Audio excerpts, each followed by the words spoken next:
Everyone, मी तन्मय नारगोळकर आपल्या सर्वांचं स्वागत करतो तन्मय क्लासेसमध्ये। मागच्या व्हिडिओमध्ये आपला जो सम झाला त्याच्यामध्ये तो अतिशय इझी सम होता, त्याच्यामध्ये तुमचे छोटे कन्सेप्ट होते ते मी क्लिअर करून घेतले। आता आपण थोडं वेगळं काहीतरी पाहू जेणेकरून तुमचे काही उरले सुरलेले कन्सेप्ट असतील ते कायम क्लिअर होतील, बरोबर। आता आपण मॅथ्स 1 चा 4th chapter financial planning practice set 4.1 साठी फिफ्थ सम पाहणार आहोत। फिफ्थ सम बघा, द टोटल व्हॅल्यू इथे लिहिलं इन ब्रॅकेट विथ जीएसटी। त्या टोटल व्हॅल्यू मध्ये जीएसटी सुद्धा ऍड आहे। The total value with GST of a remote control toy car is 1770। The rate of GST is 18% on toys. Find the taxable value CGST and HGST for this toy car. तुम्हाला काय काय find करायचं आहे? Taxable value, CGST आणि HGST हे तीन find करायचे आहे। पहिला लेट, समजा त्या टॉय कारची व्हॅल्यू 100 रुपये पकडू। Taxable value of toy car is ₹100। हा जीएसटी किती आहे? इथे लिहितो जीएसटी आहे 18%। Taxable value of toy car मी किती घेतली? आता इथे लिहितो मी टोटल व्हॅल्यू, हे 100 रुपीज आणि हे 18 रुपीज, किती झाले? ₹118। हा, हे टोटल व्हॅल्यू, टॅक्सेबल व्हॅल्यू किती घेतली? 100, तेव्हा टोटल व्हॅल्यू किती भेटली? 118। आता इथे दिलंय टोटल व्हॅल्यू विथ जीएसटी। इथे दिले टोटल व्हॅल्यू किती दिले? 1770। आता तुम्हाला काय दिले? टोटल व्हॅल्यू किती दिले? ₹1770 दिले।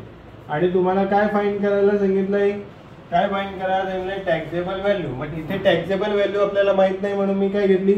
एक्स घेतली। काय घेतली? एक्स घेतली। टॅक्सेबल व्हॅल्यू मी किती घेतली? एक्स घेतली। का आपल्याला माहित नाही म्हणून मी काय घेतली? एक्स अज्यूम केले एक्स। आता इथे लक्ष द्या, जेव्हा 100 रुपीज टॅक्सेबल व्हॅल्यू होती तेव्हा टोटल व्हॅल्यू भेटली 118। जर एक्स रुपीज टोटल व्हॅल्यू असेल तर टोटल व्हॅल्यू किती भेटले? एक्स व्हॅल्यू टॅक्सेबल व्हॅल्यू असेल तर टोटल व्हॅल्यू आपल्याला 1770 आहे। आता काय फाइंड करायचं आहे? आता समजा एक्स रुपीज टॅक्सेबल व्हॅल्यू आहे, टॅक्सेबल व्हॅल्यू एक्स रुपीज, तेव्हा टोटल व्हॅल्यू किती आली? 1770, बरोबर। 100 रुपीज टोटल व्हॅल्यू, तेव्हा तुम्हाला टोटल 100 रुपीज टॅक्सेबल व्हॅल्यू, तेव्हा तुम्हाला टोटल व्हॅल्यू किती भेटली? 118। म्हणजे हे लिहिताना कसं लिहायचं इथे तुम्हाला दाखवतो। वरती काय लिहायची? टॅक्सेबल व्हॅल्यू आणि इथे काय लिहायचं? Total value. असं हे लिहिलंय मी। वरती काय लिहिलंय? टॅक्सेबल व्हॅल्यू, इथे लिहिले टोटल व्हॅल्यू, इकडे लिहिले टॅक्सेबल व्हॅल्यू, इथे लिहिले टोटल व्हॅल्यू। आता काय करायचं? क्रॉस मल्टिप्लिकेशन करायचं। मग क्रॉस मल्टिप्लिकेशन केल्यानंतर काय होईल? x × 118 is equal to 100 × 1770। ह्या x आहे तसंच, हे 100 1700 आहेत तसेच, आणि हे 118 इथे गेले। हे एवढं समजलं? आता फक्त हे 118 हे इंटू मध्ये होते, इथे जाताना डिवाइड मध्ये गेले। याने याला डिवाइड केलं, 15 आलं। किती आलं? 15। मग x इज इक्वल टू किती भेटलं? हे 100 आणि हे 15 किती भेटले? 1500 रुपीज। हे एवढं समजलंय? एवढं समजलं तुम्हाला? आता काय करायचं? x म्हणजे काय?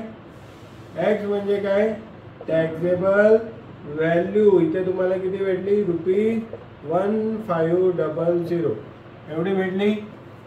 आता या टॅक्सेबल व्हॅल्यूवर जीएसटी किती आहे, जीएसटी आहे 18%. किती आहे, 18%. मग आता जीएसटी किती आहे, 18% ऑन कशावर, ₹1500 वर, 1500 वर किती आहे, 18%. मग 18 म्हणजे किती, 18/100 इंटू किंवा काय करायचे, 1500. हे 2 0 हे 2 0 कट. मग 18 इंटू 15 किती आले, 270. मग हा जीएसटी व्हॅल्यू किती भेटली तुम्हाला, जीएसटी ची व्हॅल्यू किती भेटली, ₹270 एवढं समजलं. आता जीएसटीचे हाफ काय असतात, जीएसटीचे हाफ असतात सीजीएसटी आणि एसजीएसटी. मग मी इथे लिहितो CGST is equal to SGST. हे दोन्ही सेम असतात आणि हे जीएसटीचे कसे असतात, जीएसटीच्या हाफ असतात. मग 1/2 इंटू 270. मग याने याला डिवाइड केलं तर किती येते, 135. मग सीजीएसटी आणि एसजीएसटीची व्हॅल्यू तुम्हाला किती भेटली, ₹135. मग इथे तुम्हाला टॅक्सेबल व्हॅल्यू भेटली जी तुम्हाला काढायला सांगितलेली, आणि इथे सीजीएसटी आणि एसजीएसटीची व्हॅल्यू भेटली. हे एक्झाम मध्ये विचारलं जाणारं सम आहे, याची प्रॅक्टिस नेहमी करायची. इथे तुमचं कोणते कोणते जे कन्सेप्ट होते याच्यामध्ये काय, इथे हे महत्वाचं आहे. हे जर रेशो तुम्हाला आला नाही तर तुम्हाला सॉल्व करता येणार नाही. इथे तुमचं हे 5th सम शिकून झालेलं आहे. याच्या पुढील सम पुढील लेक्चरमध्ये आपण पाहणार आहोत. तरी आपल्या चॅनलला लाईक, सबस्क्राईब आणि शेअर करायला विसरू नका. धन्यवाद.